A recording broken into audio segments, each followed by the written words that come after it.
আমরা ইসলামের জায়গা থেকে দেখি আধুনিক পশ্চিমা যে সভ্যতা এটার সাথে ইসলামের সংঘাত আছে কিনা, আধুনিক পশ্চিমা সভ্যতার সাথে ইসলামের দ্বন্দ্ব আছে কিনা? অবশ্যই আছে। কেন? কারণটা হলো আধুনিক পশ্চিমা সভ্যতার বিভিন্ন তত্ত্ব আছে, বিভিন্ন মতবাদ আছে, বিভিন্ন ব্যবস্থা আছে। তাদের অর্থনৈতিক মতবাদ, রাজনৈতিক মতবাদ, সামাজিক তত্ত্ব, বিভিন্ন ধরনের কাঠামো আছে। কিন্তু এই সবগুলোর উৎসটা কি, এই সবগুলোর ভিত্তিটা কি, এই সবগুলোর ভেতরে কি আছে? এই সবগুলোর ভেতরে আপনি তিনটা মৌলিক ক্যারেক্টারিস্টিক্স দেখতে পাবেন সবসময়। প্রথম ক্যারেক্টারিস্টিক্স হলো বা প্রথম বৈশিষ্ট্য হলো, ক্যারেক্টারিস্টিক হলো যে এই সব কিছুর ভিত্তি হলো মানুষের আকল, মানবীয় বিচার বুদ্ধি। যত মতবাদ, যত তত্ত্ব, যত ব্যবস্থা, এগুলো সবকিছুর উৎস কি? মানবীয় বিচার বুদ্ধি। এটাই মূল মাপকাঠি। এবং যখন মানবীয় বিচার বুদ্ধিকে মাপকাঠি হিসেবে গ্রহণ করা হচ্ছে, তখন আপনার কোন জিনিসটাকে অস্বীকার করতে হচ্ছে? আপনার আসমানি কিতাব এবং রিসালাতকে অস্বীকার করা হচ্ছে। কোন একটা বিষয়ে ওয়াহি বলতেছে এ আর মানুষের আকল বলতেছে বি, আধুনিক সভ্যতা কোনটা গ্রহণ করবে? সবসময় সে বি গ্রহণ করবে। তার মানে হলো সে রিসালাত এবং ওয়াহির কর্তৃত্বকে অস্বীকার করতেছে। এবং এটার অনুসিদ্ধান্ত বা এটার লজিক্যাল ফলাফল হলো সে সমাজ এবং শাসনের ক্ষেত্রে মহান আল্লাহর যে কর্তৃত্ব সেটা কি করতেছে? অস্বীকার করতেছে। আরো সহজভাবে চিন্তা করে, পশ্চিমা সভ্যতার সাথে আমাদের যে দ্বন্দ্ব, এটাকে তিনটা প্রশ্নের মধ্যে আনা যায়। কর্তৃত্ব কার? মাপকাঠি কি? অনুসরণীয় কে? সিম্পল। কর্তৃত্ব কার? পশ্চিমা সভ্যতা বলবে কর্তৃত্ব মানুষ, মানুষের কর্তৃত্ব, সবার উপর মানুষত্ব, তাহার উপর নাই। মাপকাঠি কি? মানুষের বিচার বুদ্ধি, মানবীয় তত্ত্ব, মানবীয় ব্যবস্থা। অনুসরণীয় কে? অনুসরণীয় মানুষ। কোন মানুষ? সেখানে মতপার্থক্য হতে পারে। কেউ বলবে গ্রিসের ফিলোসফাররা, কেউ বলবে মধ্যযুগের পলিম্যাথরা, নিউটন বা লিওনার্দো দা ভিঞ্চি, এই টাইপের লোকেরা, কেউ বলবে বিজ্ঞানীরা, আইনস্টাইন বা এই টাইপের কেউ, অথবা কেউ বলবে এখন কি বলো সেলিব্রিটিরা, ইনফ্লুয়েন্সাররা, যাত্রাপালার ভাররা, নর্তকীরা, রাইট, বাইজিরা, এরা হলো এখন অনুসরণীয়। বাট মানুষ, প্রতিটা জায়গায় মানুষ, সবার উপর মানুষ সত্য, তাহার উপর না। এটা হিউম্যানিজমের কথা। আমাদের সিস্টেম, বর্তমান বিশ্ব চলে কি শুরু করে? সেকুলার হিউম্যানিজমের করে। আর এখানে ইসলাম কি বলো? মাপকাঠি কি? আল ফুরকান। কর্তৃত্ব কার? আল্লাহু আকবার।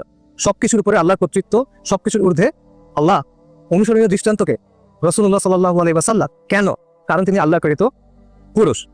সো এই জায়গায় আপনি দেখেন পশ্চিমা সভ্যতা যে কাজটা করতেছে, যেই বিষয়টা আল্লাহর জন্য নির্দিষ্ট সেটা সে এনে কার উপর আরোপ করতেছে? মানুষের উপর আরোপ করতেছে। যে জিনিসটা আল্লাহর জন্য নির্দিষ্ট সেটা যখন অন্য কারোর উপর আরোপ করা হয়, এটাকে আমরা ইসলামে কি বলি? তার মানে পশ্চিমা সভ্যতার সাথে আমাদের দ্বন্দ্ব আছে কিনা? অবশ্যই আছে। এটা আকাইদি দ্বন্দ্ব, আর এটা নতুন কোনো দ্বন্দ্ব না। এটা মানব ইতিহাসের শুরু থেকে চলা দ্বন্দ্ব। এটা হক ও বাতিলের চিরন্তন দ্বন্দ্বের অংশ। এভাবে চিন্তা করেন, একটা বইয়ে একটা মূল ক্যারেক্টার থাকে আর অনেকগুলো পার্শ্ব চরিত্র থাকে। একটা বইয়ে একটা মূল স্টোরি লাইন থাকে আর অনেকগুলো সাবপ্লট থাকে। বনি আদমের যে ইতিহাস, সেখানে মূল ক্যারেক্টার কারা? বনি আদমের যে ইতিহাস, এখানে মূল স্টোরিটা কি? এখানে মূল ক্যারেক্টার হলেন আম্বিয়া কেরাম আলাইহিমুস সালাতু ওয়াস সালাম। বনি আদমের শুরুটা হলো একজন নবীকে দিয়ে, আদম আলাইহিস সালাম। এবং তাদের মিশনটা কি? তাদের স্টোরিটা কি? তারা কেন দুনিয়াতে আসছে? ওয়ালাকাদ বা'আসনা ফি কুল্লি উম্মাতিন রাসূলান আন ইয়াবুদুল্লাহা ওয়াজতানিবুত তাগুত। প্রত্যেক কওমের কাছে রাসূল পাঠানো হয়েছে এই মর্মে যে তোমরা তাগুতকে অস্বীকার করো এবং এক আল্লাহর ইবাদত করো, রাইট? কাজেই রাসূল, এটাই হলো মানব ইতিহাসের মূল দ্বন্দ্ব। তাওহীদের সাথে শিরকে, ঈমানের সাথে কুফরের, ইসলামের সাথে জাহেলিয়াতে। রাসূলুল্লাহ সাল্লাল্লাহু আলাইহি ওয়াসাল্লামের সাথে কুরাইশের দ্বন্দ্বটা কি নিয়েছিল? এটা অর্থনৈতিক দ্বন্দ্ব, রাজনৈতিক দ্বন্দ্ব না। এই জিনিসটা নিয়ে দ্বন্দ্ব, ইসলাম এবং জাহেলিয়াতের দ্বন্দ্ব। ইব্রাহিম আলাইহিস সালামের সাথে তার পিতার দ্বন্দ্বটা কি নিয়ে? তার কওমের দ্বন্দ্বটা কি নিয়ে? সেম, ইসলাম এবং জাহেলিয়াতের দ্বন্দ্ব। একইভাবে পশ্চিমা সভ্যতার সাথে আমাদের দ্বন্দ্বটা এই দ্বন্দ্বের অংশ। এটা হক এবং বাতিলের চিরন্তন যে দ্বন্দ্ব, সেটার অংশ। এবং এই দ্বন্দ্বটা বহুমুখী। এটা শুধুমাত্র রাজনৈতিক না, এটা শুধুমাত্র অর্থনৈতিক না। অবশ্যই এখানে রাজনৈতিক দিক থাকে, এখানে অর্থনৈতিক দিক থাকে, কিন্তু এটা একমাত্র দিক না। এখানে বিশ্বাসের ভূমিকা থাকে, এখানে মূল্যবোধের ভূমিকা থাকে, এখানে সংস্কৃতির ভূমিকা থাকে। আমরা অনেক সময় খুব সিম্পলি বলি যে পশ্চিমারা ইরাকে আক্রমণ করছে বা অন্য কোনো জায়গায় আক্রমণ করছে তেলের জন্য। না, তেল একটা রিজন অবশ্যই, মানে এটি একমাত্র রিজন না। এখানে আকীদার একটা সম্পর্ক আছে।